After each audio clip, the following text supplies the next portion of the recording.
ഇനി അടുത്തതായിട്ട് നമ്മൾ ചെയ്യുന്ന ക്വസ്റ്റ്യൻ ഇതാണ്.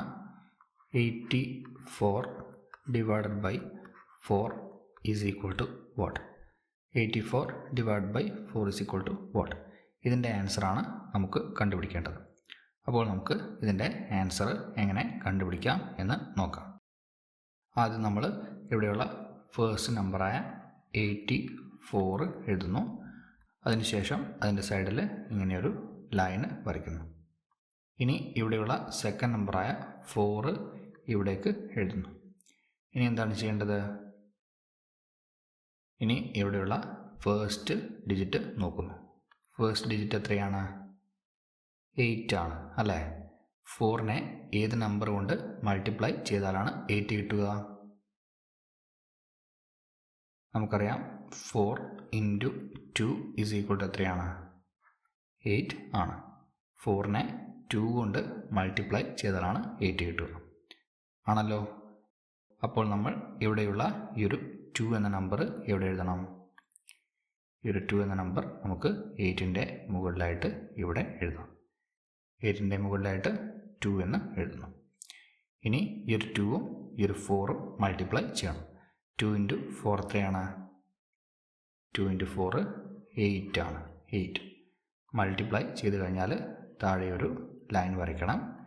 ഇനി മുകളിലുള്ള 8ൽ നിന്ന് താഴെയുള്ള 8 മൈനസ് ചെയ്യണം.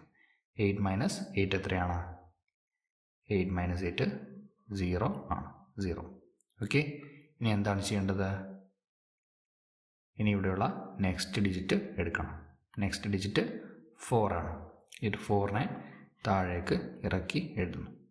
ഇനി ഈ ഒരു 4നെ ഏത് നമ്പർ കൊണ്ട് മൾട്ടിപ്ലൈ ചെയ്താലാണ് 4 കിട്ടുക? നമുക്കറിയാം 4 × 1 ഈസ് ഈക്വൽ ടു എത്രയാണ്? 4 ആണ്.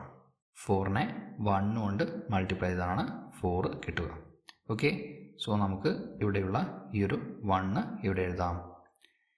ഇവിടെയുള്ള 4ൻ്റെ മുകളിലായിട്ട് 1 എഴുതാം. മനസ്സിലായല്ലോ? ഇനി ഇവിടെയുള്ള 1ഉം 4ഉം മൾട്ടിപ്ലൈ ചെയ്യണം അല്ലേ? 1 × 4 എത്രയാണ്? 1 × 4 4 ആണ്. 4. അതിനുശേഷം താഴെ ഒരു ലൈൻ വരയ്ക്കുന്നു. ലൈൻ വരച്ചു കഴിഞ്ഞാൽ നമുക്കറിയാം മുകളിലുള്ള നമ്പറിൽ നിന്ന് താഴെയുള്ള നമ്പർ സബ്ട്രാക്റ്റ് ചെയ്യണം. അതായത് 4ൽ നിന്ന് 4 മൈനസ് ചെയ്യണം അല്ലേ? 4 മൈനസ് 4 എത്രയാണ്? 4 മൈനസ് 4 0 ആണ്. 0. ഓക്കെ. ഇനി ഇവിടെ താഴേക്ക് ഇറക്കി എഴുതാൻ നമ്പറൊന്നും ഇല്ല. സോ 4 ആണ് ഇവിടെ റിമൈൻഡർ കിട്ടിയിരിക്കുന്നത്. ക്വസ്റ്റ്യൻ്റെ ആൻസർ എത്രയാണ് അപ്പോൾ? 21 എന്നുള്ളതാണ് ക്വസ്റ്റ്യൻ്റെ answer. 84 divide by 4 is equal to എത്രയാണ്? 21 ആണ്. എങ്ങനെയാണ് കണ്ടുപിടിച്ചത് എന്ന് പിടികിട്ടിയല്ലോ. ഇനി നമുക്ക് നെക്സ്റ്റ് വീഡിയോയിലോട്ട് പോകാം.